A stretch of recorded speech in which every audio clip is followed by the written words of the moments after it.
حميم. تنزيل الكتاب من الله العزيز الحكيم. ما خلقنا السماوات والأرض وما بينهما إلا بالحق وأجل مسمى والذين كفروا عما أنذروا معرضون. قل أرأيتم ما تدعون من دون الله أروني ماذا خلقوا من الأرض أم لهم شرك في السماوات ائتوني بكتاب من قبل هذا أو أثارة من علم إن كنتم صادقين. ومن أضل ممن يدعو من دون الله من لا يستجيب له إلى يوم القيامة وهم عن دعائهم غافلون. وإذا حشر الناس كانوا لهم أعداء وكانوا بعبادتهم كافرين. وإذا تتلى عليهم آياتنا بينات قال الذين كفروا الحق لما جاءهم هذا سحر مبين أم يقولون افتراه افتريته فلا تملكون لي من الله شيئا هو أعلم بما تفيضون فيه كفى به شهيدا بيني وبينكم وهو الغفور الرحيم. قل ما كنت بدعا من الرسل وما أدري ما يفعل بي ولا بكم إن أتبع إلا ما يوحى إلي وما أنا إلا نذير مبين. قل أرأيت إن كان من عند الله وكفرتم به وشهد شاهد من بني إسرائيل على مثله فآمن واستكبرتم إن الله لا يهدي القوم الظالمين. وإن الله لا يهدي القوم الظالمين. وقال الذين كفروا للذين آمنوا لو كان خيرا ما سبقونا إليه وإذ لم يهتدوا به فسيقولون هذا إفك قديم. ومن قبله كتاب موسى إماما ورحمة وهذا كتاب مصدق لسانا عربيا لينذر الذين ظلموا وبشرى للمحسنين. إن الذين قالوا ربنا الله ثم استقاموا فلا خوف عليهم ولا هم يحزنون أولئك أصحاب الجنة خالدين فيها جزاء بما كانوا يعملون. ووصينا الإنسان بوالديه إحسانا حملته أمه كرها ووضعته كرها وحمله وفصاله 30 شهرا حتى إذا بلغ أشده وبلغ 40 سنة قال رب أوزعني أن أشكر نعمتك التي أنعمت علي وعلى والدي وأن أعمل صالحا ترضاه واصلح لي في ذريتي إني تبت إليك وإني من المسلمين. أولئك الذين نتقبل عنهم أحسن ما عملوا ونتجاوز عن سيئاتهم في أصحاب الجنة وعد الصدق الذي كانوا يوعدون والذي قال لوالديه اغفر لكما تعدانني أن أخرج وقد خلت القرون من قبلي وهما يستغيثان الله ويلك آمين إن وعد الله حق فيقول ما هذا إلا أساطير الأولين. أولئك الذين حق عليهم القول في أمم قد خلت من قبلهم من الجن والإنس إنهم كانوا خاسرين. ولكل درجات مما عملوا وليوفيهم أعمالهم وهم لا يظلمون. ويوم يعرض الذين كفروا على النار أذهبتم طيباتكم في حياتكم الدنيا واستمتعتم بها فاليوم تجزون عذاب الهون بما كنتم تستكبرون في الأرض بغير الحق وبما كنتم تفسقون. واذكر أخا عاد إذ أنذر قومه بالأحقاف وقد خلت النذر من بين يديه ومن خلفه ألا تعبدوا إلا الله إني أخاف عليكم عذاب يوم عظيم. قالوا أجئتنا لتأفكنا عن آلهتنا فأتنا بما تعدنا إن كنت من الصادقين. قال إنما العلم عند الله وبلغكم ما أرسلت به ولكن أراكم قوما تجهلون. فلما رأوه عارضا مستقبل أوديتهم قالوا هذا عارض ممطرنا بل هو ما استعجلتم به ريح فيها عذاب أليم تدمر كل شيء بأمر ربها فاصبحوا لا يرى إلا مساكنهم كذلك نجزي القوم المجرمين. ولقد مكناهم في ماء مكناكم فيه وجعلنا لهم سمعا وأبصارا وأفئدة فما أغنى عنهم سمعهم ولا أبصارهم ولا أفئدتهم من شيء إذ كانوا يجحدون بآيات الله وحاق بهم ما كانوا به يستهزئون. ولقد أهلكنا ما حولكم من القرى وصرفنا الآيات لعلهم يرجعون. فلولا نصرهم الذين اتخذوا من دون الله قربانا آلهة بل ضلوا عنهم وذلك إفكهم وما كانوا يفترون. وإذ صرفنا إليك نفرا من الجن يستمعون القرآن فلما حضروه قالوا أنصتوا فلما قضي ولوا إلى قومهم منذرين قالوا يا قومنا إنا سمعنا كتابا أنزل من بعد موسى مصدقا لما بين يديه يهدي إلى الحق ولا طريق مستقيم يا قومنا أجيبوا داعي الله وآمنوا به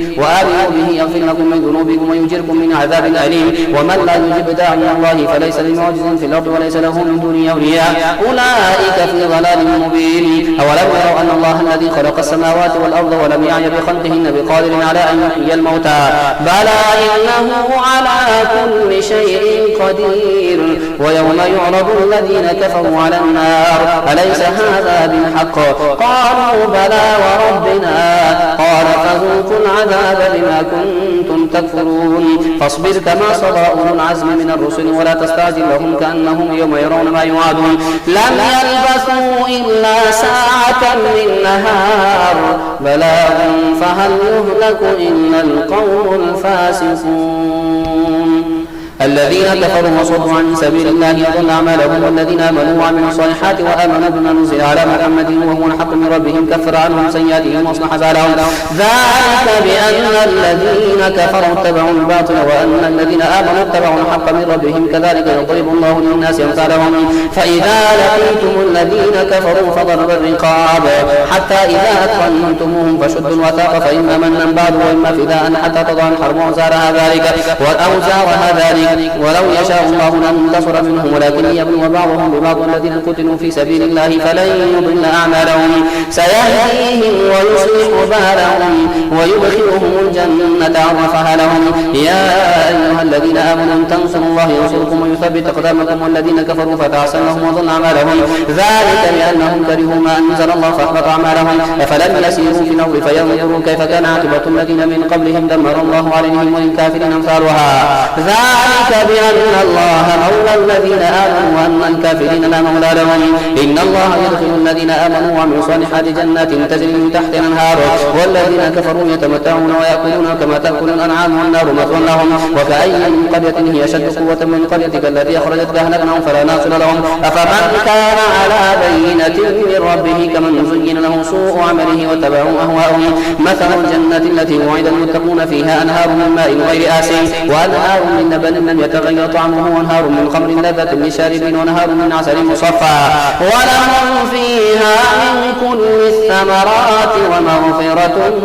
من ربهم كمن هو خالد في النار وسقوا ماء حميما فقطع أمعاءهم ومنهم من يستمع إليك حتى إذا خرجوا من عندك قالوا الذين أوتوا العلم ماذا قال آنفا أولئك الذين طبع الله على قلوبهم واتبعوا أهواءهم والذين اهتدوا زادهم هدى وآتاهم تقواهم فهل ينظرون إلا ساعة أن تأتيهم بغتة فقد جاء أشراطها فأنى لهم إذا جاءتهم ذكراهم فاعلم أنه لا إله إلا الله واستغفر لذنبك وللمؤمنين والمؤمنات والله يعلم متقلبكم ومثواكم ويقول الذين آمنوا لولا نزلت سورة فإذا أنزلت سورة محكمة وذكر فيها القتال رأيت الذين في قلوبهم مرض ينظرون إليك نظر المغشي عليه من الموت فأولى لهم طاعة وقول معروف فإذا عزم الأمر فلو صدقوا الله لكان خيرا لهم فهل عسيتم إن توليتم أن تفسدوا في الأرض وتقطعوا أرحامكم أولئك الذين لعنهم الله فأصمهم وأعمى أبصارهم أفلا يتدبرون القرآن أم على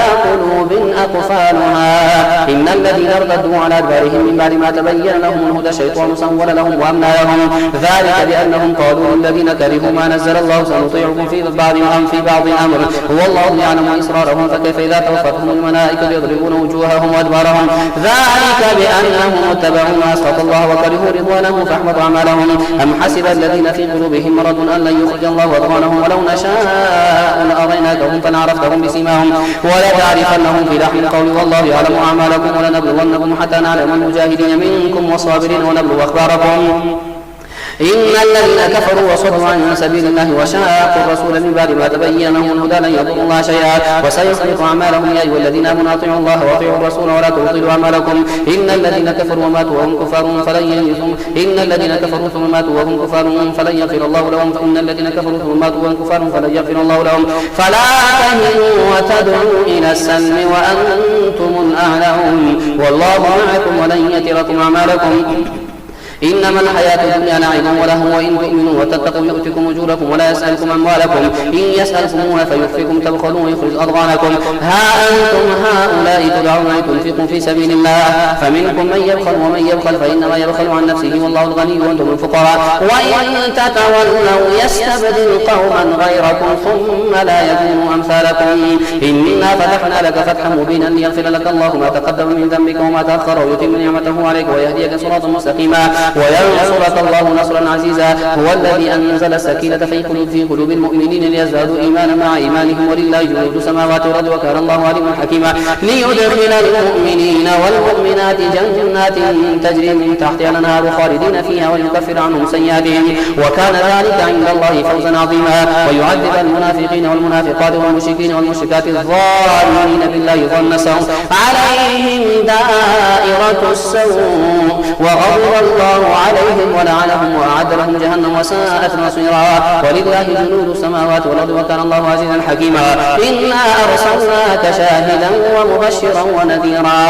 لتؤمنوا بالله ورسوله وتعزروه وتوقروه وتسبحوه بكرة وأصيلا. إن الذين يبايعونك إنما يبايعون الله يد الله فوق أيديهم فمن نكث فإنما ينكث على نفسه ومن أوفى بما عاهد عليه الله فسيؤتيه أجرا عظيما. سيقول لك المخلفون من الأعراب شغلتنا أموالنا وأهلنا فاستغفر لنا يقولون بألسنتهم ما ليس في قلوبهم قل فمن يملك لكم من الله شيئا إن أراد بكم ضرا وأراد بكم نفعا بل كان الله بما تعملون خبيرا. بل ظننتم أن لن ينقلب الرسول والمؤمنون إلى أهليهم أبدا وزين ذلك في قلوبكم وظننتم ظن سوء وكنتم قوما بورا.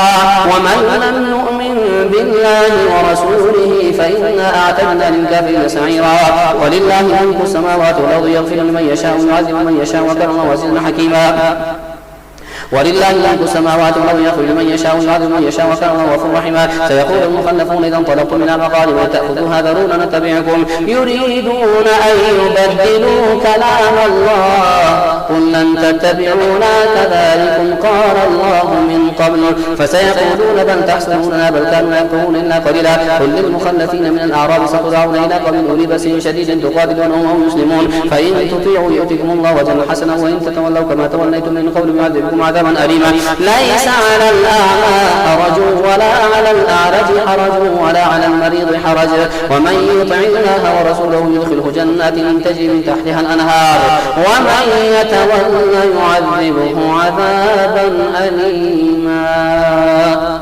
إن الذين كفروا وصدوا عن سبيل الله ثم ماتوا وهم كفار فلن يغفر الله لهم. لقد رضي الله عن المؤمنين إذ يبايعونك تحت الشجرة فعلم ما في قلوبهم فأنزل سكينة عليهم وثابهم فتحا قريبا ومغانم كثيرة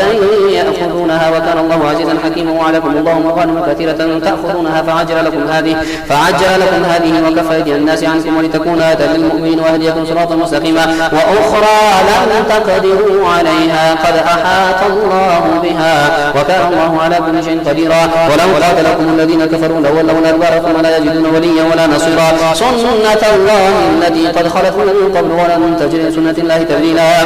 وهو الذي كف أيديهم عنكم وأيديكم عنهم ببطن مكة من بعد أن أنصركم عليهم وكان الله بما تعملون بصيرا. هم الذين كفروا وصدوكم عن المسجد الحرام والهدي معكوفا أن يبلغ محله ولولا رجال مؤمنون ونساء مؤمنات لم تعلموا من تطؤون فتصيبكم منهم معرة بغير علم ليدخل الله في رحمته من يشاء وتزيدوا لعذابنا الذين كفروا منهم عذابا أليما. إذ جعل الذين كفروا في قلوبهم الحمية حمية الجاهلية فأنزل الله سكينته على رسوله وعلى المؤمنين وألزمهم كلمة التقوى وكانوا حق بها وكان الله بكل شيء عليما.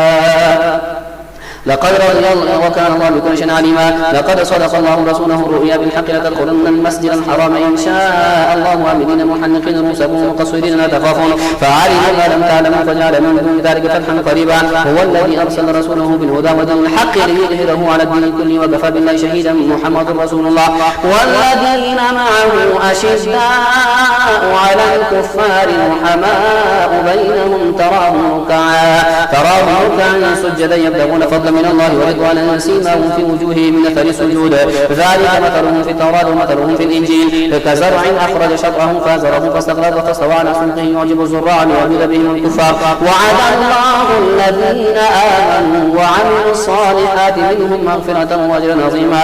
يا أيها الذين آمنوا لا تقدموا بين يدي الله ورسوله واتقوا الله إن الله سميع عليم. يا أيها الذين آمنوا لا ترفعوا أصواتكم فوق صوت النبي ولا تجهروا له بالقول كجهر بعضكم لبعض أن تحبط أعمالكم وأنتم لا تشعرون. إن الذين يغضون أصواتهم عند رسول الله أولئك الذين امتحن الله قلوبهم للتقوى لهم مغفرة وأجر عظيم. إن الذين ينادونك من وراء الحجرات أكثرهم لا يعقلون ولو أنهم صبروا حتى تخرج إليهم لكان خيرا لهم والله غفور رحيم. يا أيها الذين آمنوا إن جاءكم فاسق بنبأ فتبينوا أن تصيبوا قوما بجهالة فتصبحوا على ما فعلتم نادمين. واعلموا أن فيكم رسول الله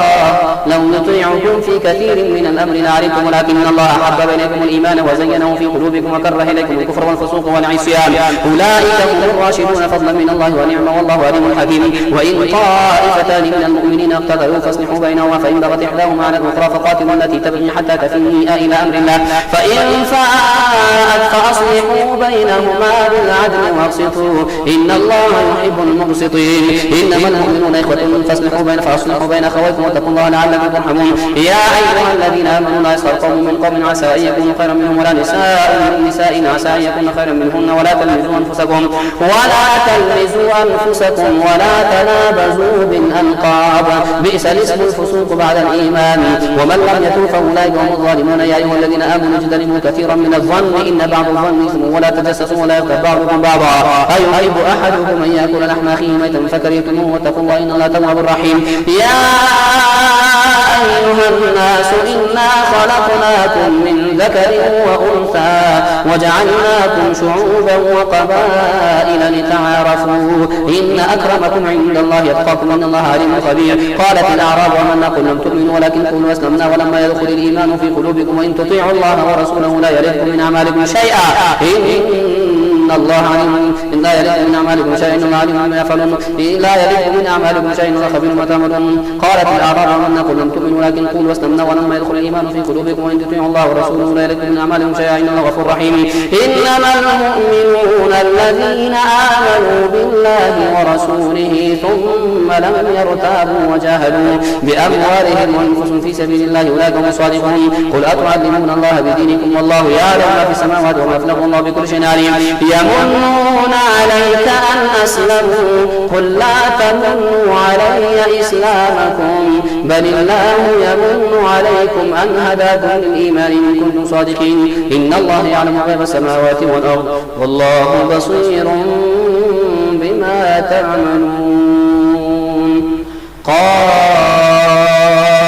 والقرآن المجيد بل عجبوا أن جاءهم منذر منهم فقال الكافرون هذا شيء عجيب أئذا متنا وكنا ترابا ذلك رجع بعيد قد علمنا ما تنقص الأرض منهم وعندنا كتاب حفيظ بل كذبوا بالحق لما جاءهم فهم في أمر مريج أفلم ينظروا إلى السماء فوقهم كيف بنيناها وزيناها وما لها من فروج والأرض مددناها والقينا فيها رواسي وأنبتنا فيها من كل زوج بهيج تبصرة وذكرى لكل عبد منيب ونزلنا من السماء ماء مباركا فأنبتنا به جنات وحب الحصيد والنخل باسقات لها طلع نضيد رزقا للعباد وحين به بلدة ميتا كذلك الخروج كذبت قولهم قوم نوح واصحاب الرس وثمود وعاد وفرعون واخوان لوط واصحاب الايكه وقوم طبع كلهم كذب الرسل فحق وعيد افعينا بالخلق الاول بل هم في لبس من خلق جديد ولقد خلقنا الانسان ونعلم ما توسوس به نفسه ونحن اقرب اليه من الحبل الوريد اذ يتلقى المتلقيان عن اليمين وعن الشمال قعيد ما يلفظ من قول الا لديه رقيب عتيد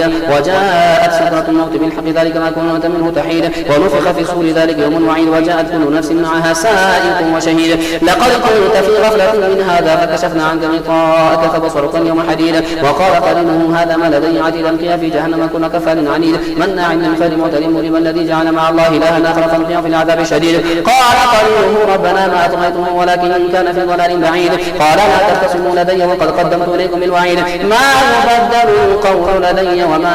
أنا بظلام للعبيد يوم يقول لجهنم هل امتلأت وتقول هل من مزيد وأزلفت الجنة للمتقين غير بعيد هذا ما توعدون لكم لأواب حفيظ من خشي الرحمن بالغيب وجاء بقلب منيب ادخلوها بسلام ذلك يوم الخلود لهم ما يشاءون فيها ولدينا مزيد وكم أهلكنا قبلهم من قرن هم أشد منهم بطشا فنقبوا في البلاد هذه المحيص إن في ذلك لذكرى لمن كان له قلب أو ألقى السمع وهو شهيد ولقد خلقنا السماوات والأرض وما بينهما في 6 أيام وما مسنا من لغوب فاصبر على ما يقولون وسبح بحمد ربك قبل طلوع الشمس وقبل الغروب ومن الليل فسبحه وأدبار السجود واستمع يوم ينادي المنادي من مكان قريب يوم يسمعون صيحة من حق ذلك بالخروج إنا نحن نحيي ونميت وإلينا المصير يوم تشقق الأرض عنهم سراعا ذلك حشر علينا يسير نحن أعلم بما يقولون وما أنت عليهم بجبار فذكر بالقرآن من يخاف وعيد والذاريات ذروا فالحاملات وقرا فالجاريات يسرا فالمقسمات أمرا إنما توعدون لصادق وإن الدين لواقع والسماء ذات الحبك إنكم لفي قول مختلف يؤفك عنهم من أفك قتل الخراصون الذين هم في غمرة ساهون